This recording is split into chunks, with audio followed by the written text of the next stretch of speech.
23 avril 2021. En manchette, construction d'une 11e avenue à Forestville, la fabrique Saint-Luc toujours en déficit, première assemblée virtuelle complète pour la Caisse des Jardins.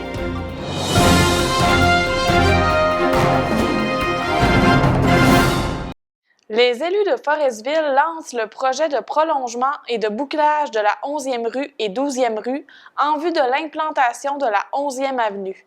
En séance extraordinaire tenue le 16 avril, le conseil municipal de Forestville a procédé à l'adjudication de contrats au plus bas soumissionnaire conforme, soit l'entreprise Tetra Tech, pour un montant de 27 920 $ plus taxes.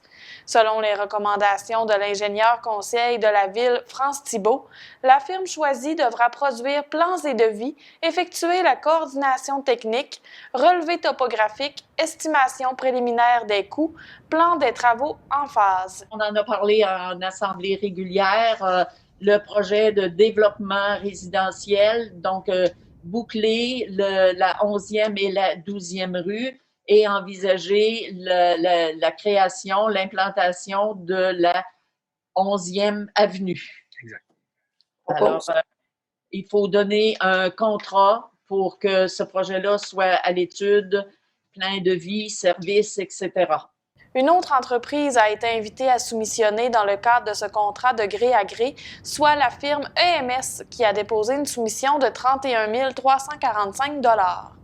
En début de cette séance extraordinaire, une résolution a été adoptée afin de permettre au directeur général, Richard Duguay, de procéder rapidement au dépôt d'une demande d'aide financière dans le cadre du projet de réfection majeure de l'aéroport, dont les coûts sont estimés à 382 000 $ pour la phase 1. C'est un programme qui vient tout juste d'être annoncé par Développement économique Canada. On parle d'un programme on appelle ça de subvention, c'est-à-dire de financement non remboursable, dont les paramètres sont très intéressants puisqu'ils pourraient permettre une subvention variant entre 90 et 100% pour notre type d'aéroport. Donc, vous comprendrez qu'on veut bénéficier de ce programme-là, considérant les travaux de réfection qui sont prévus à l'aéroport, donc des travaux quand même assez extensifs. Et la date limite de dépôt pour ce programme, c'est le 30 avril 2021, donc dans 2 semaines. Comprenez qu'on veut agir vite pour pas que la fenêtre se ferme dans notre visage. Il y a plus d'un an, en février 2020, la fabrique Saint-Luc de Forestville lançait un appel à l'aide pour assurer la survie de son église. L'appel a été entendu, un comité s'est formé, mais la pandémie a coupé l'herbe sous les pieds de l'organisme qui accumule toujours un déficit et dont les bénévoles sont à bout de souffle. La présidente du conseil de fabrique, Joanne Tremblay, s'est montrée sans espoir pour l'avenir de l'Église. Elle soutient ne pas pouvoir dépeindre un portrait positif, et ce malgré la belle réponse de la population, particulièrement des Foresvillois demeurant à l'extérieur, pour ce qui est de la vente des bancs, portes et marches de l'Église. Selon la présidente, il faudra plus pour sauver l'avenir de ce patrimoine religieux. Par plus, Mme Tremblay veut dire de la relève, car de son avis, les bénévoles sont tous essoufflés. La pandémie de la COVID-19 a entraîné le report de plusieurs activités de financement qui avaient été prévues en 2020. Les spectacles de Steve Desgagnés et du duo composé de Marco Bouchard et Éric Robichaud ont été annulés, tout comme le souper de crabe annuel qui ne reviendra pas d'ailleurs, ainsi que la soirée de danse en ligne. Toutefois, la traditionnelle vente de garage a eu lieu en septembre plutôt qu'en mai et a rapporté 3 000 $. Un tournoi de golf a aussi été organisé au profit de la fabrique Saint-Luc, ramenant 2 800 $ dans les coffres de l'organisme. Malgré tout, les finances ne réussissent pas à balancer. D'autres écueils ont croisé la route des Marguilliers et de la présidente, tels que le départ du curé Irénée Girard. La démission du concierge a aussi laissé un poste vide, comblé par un des Marguilliers à raison de 5 heures par semaine. Quant au secrétariat, l'employé est embauché selon les besoins. La masse salariale est pratiquement la seule dépense pouvant être coupée par le conseil de fabrique. Ce n'est pas les projets qui manquent à la fabrique, mais plutôt les bras pour les réaliser. Prochainement, l'organisme aménagera une cuisine complète dans son local au sous-sol de l'église. De plus, l'exposition sur les différents prêtres qui ont pratiqué à l'église Saint-Luc sera complétée, toujours dans le même local. En termes de financement, Les citoyens intéressés peuvent acheter un banc dans le jubé de l'église au coût de 50 $ par année. Les autres sont tous vendus au coût de 20 $ annuellement. Selon Mme Tremblay, la meilleure façon de soutenir l'Église demeure le paiement de la dîme. Pour l'instant, il n'est pas certain qu'il y aura une vente de garage cette année, mais un tournoi de golf est planifié cet été. La Fabrique Saint-Luc ne fera plus partie de la cagnotte du Club Lion, un autre financement disparu. Le comité de survie créé en février 2020 a perdu la plupart de ses membres et un marguillier est toujours manquant au conseil de fabrique. Une assemblée générale annuelle sera tenue en juin prochain, mais la date n'est pas encore déterminée. Ceux qui désirent s'impliquer pour l'Église peuvent contacter les présidentes afin de leur signifier leur intérêt. La pandémie ne permettant pas la tenue d'une assemblée générale annuelle en présentiel, la Caisse des jardins du centre de la Haute-Côte-Nord a plutôt convié ses 5 790 membres à une réunion virtuelle le 15 avril à 19 h. Les états financiers ont été dévoilés et les participants ont pu se prononcer sur les projets de redistribution des excédents et de la ristourne. Les excédents avant ristourne aux membres ont subi une hausse de 11,1 % en 2020. Ils atteignent 1 642 000, tandis qu'en 2019, ils s'élevaient à 1 478 000 $.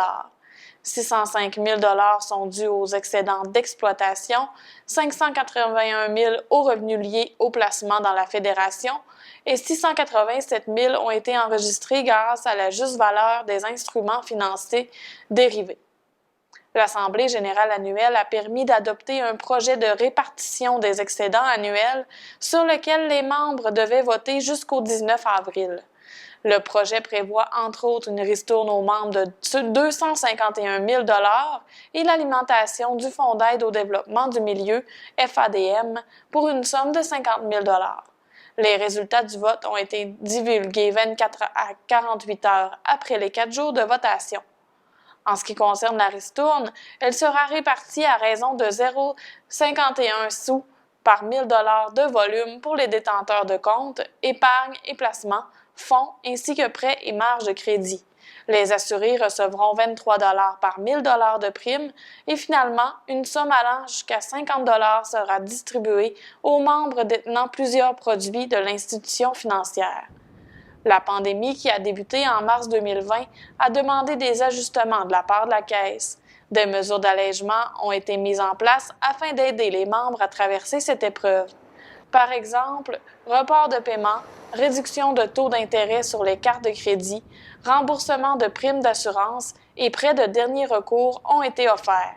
La Caisse du centre de la Haute-Côte-Nord investit chaque année dans le milieu par le biais du Fonds d'aide au développement du milieu.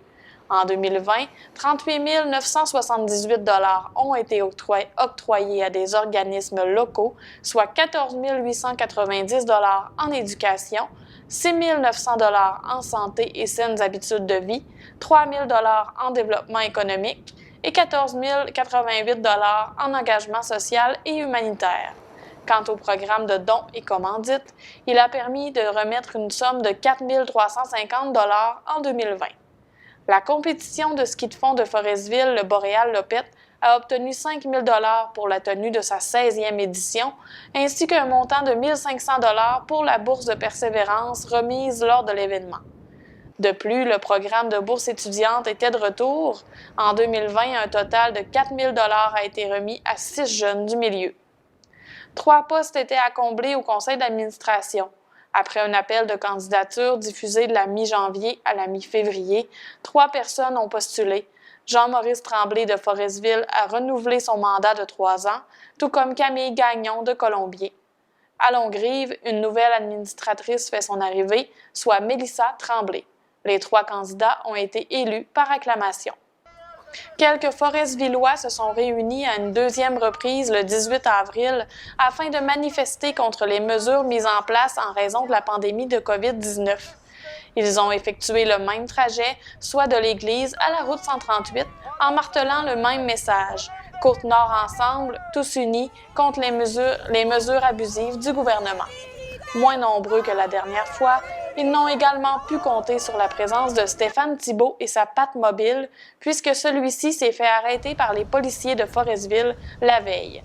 L'homme résidant à Repentigny a passé un court séjour en prison puisqu'il s'était déplacé en zone orange et qu'il refusait de quitter la région après la demande formelle des agents de la paix.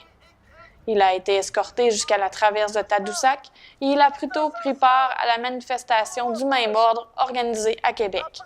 Les manifestants se sont exprimés sans débordement avec la présence de la Sûreté du Québec. Le Conseil des maires de la MRC de la Haute-Côte-Nord s'est réuni en assemblée ordinaire le 20 avril. Cette réunion a permis notamment de prioriser le développement touristique sur le territoire, puisque la MRC entend se faire accompagner par une firme spécialisée pour déterminer un plan de développement stratégique et le plan d'action qui en résultera. Un appel d'offres sur invitation sera lancé.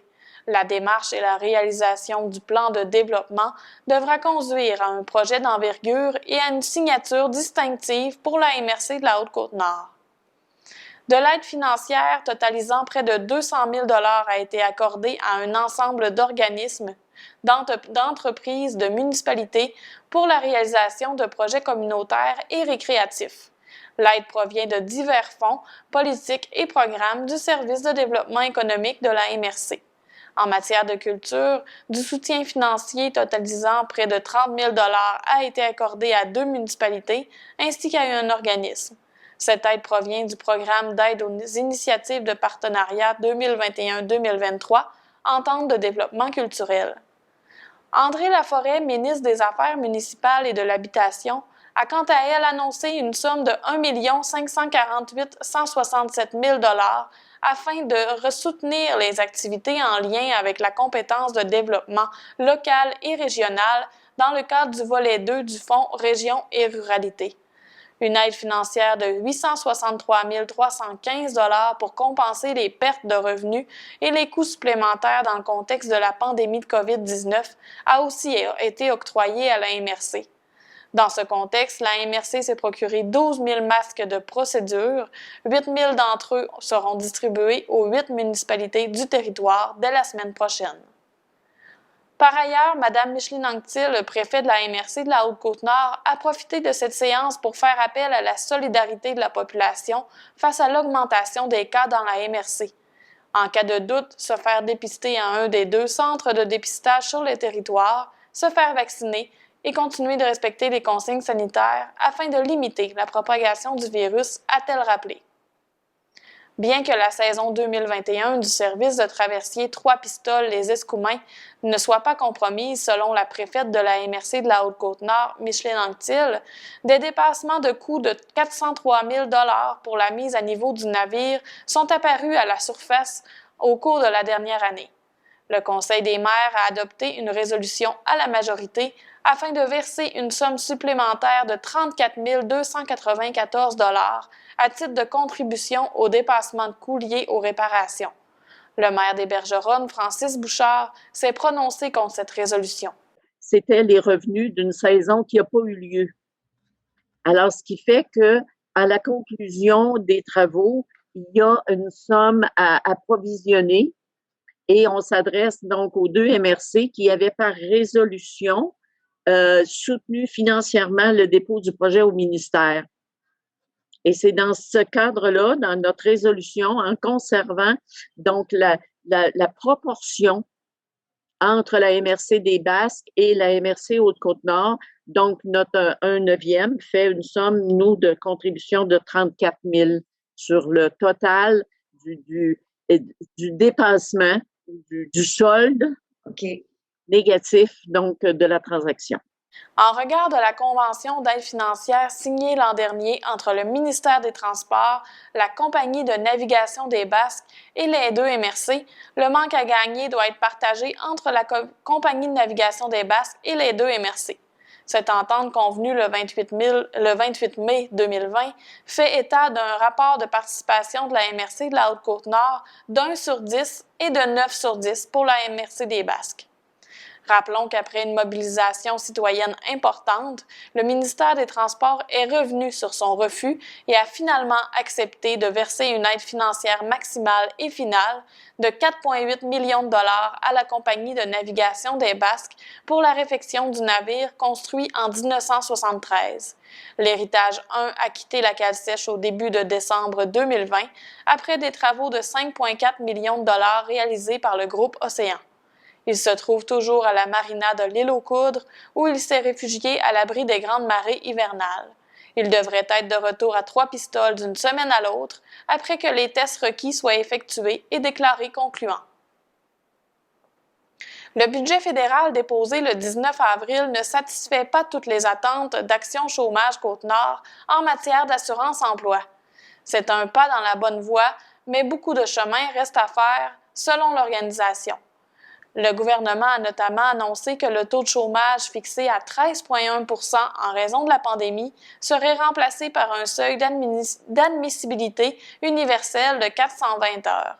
Action Chômage Côte-Nord revendique depuis des années l'adoption de ce seuil pour se qualifier à l'assurance-emploi, puisque ce dernier permettrait, en octroyant 35 semaines de prestations aux travailleurs de l'industrie saisonnière, de mettre fin au trou noir. Le gouvernement est donc dans la bonne direction avec cette mesure. Le problème est que cette dernière est annoncée pour 1 an seulement et n'octroie que 14 semaines de prestations aux travailleurs, soutient la coordonnatrice d'Action Chômage Côte-Nord, Lynne Sirois, par voie de communiqué. Le budget prévoit aussi la reconduction du projet pilote octroyant 5 semaines de prestations supplémentaires aux travailleurs de l'industrie saisonnière. Action Chômage Côte-Nord salue l'intention du gouvernement, mais déplore que les propositions faites pour bonifier le projet pour les groupes de chômeurs, les syndicats et le commissaire des travailleurs n'aient pas été retenues. Le projet pilote, dans sa forme actuelle, n'est pas suffisant pour empêcher le trou noir de l'avis de Mme Sirois. De plus, le gouvernement s'est engagé à faire passer de 15 à 26 semaines, et ce de façon permanente, les prestations de maladie. Pour Lynne Sirois, cette augmentation, en plus d'être insuffisante, se doit d'entrer en vigueur dès maintenant. Le budget 2021 annonce des consultations à venir sur les prochaines réformes à long terme de l'assurance-emploi. Action Chômage Côte-Nord espère que les propositions qui seront faites lors de ces consultations seront réellement prises en compte et que le gouvernement transformera les mesures temporaires annoncées au budget en mesures permanentes.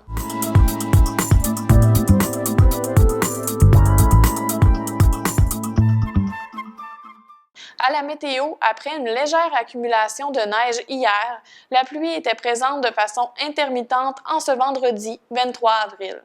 Demain, le soleil sera de retour et le thermomètre atteindra 11 degrés. L'ennuagement se tiendra durant la nuit pour laisser place à de la pluie intermittente le dimanche 25 avril. Un maximum de 6 degrés est attendu selon Environnement Canada. Bonne fin de journée et à la semaine prochaine pour un nouveau bulletin d'information.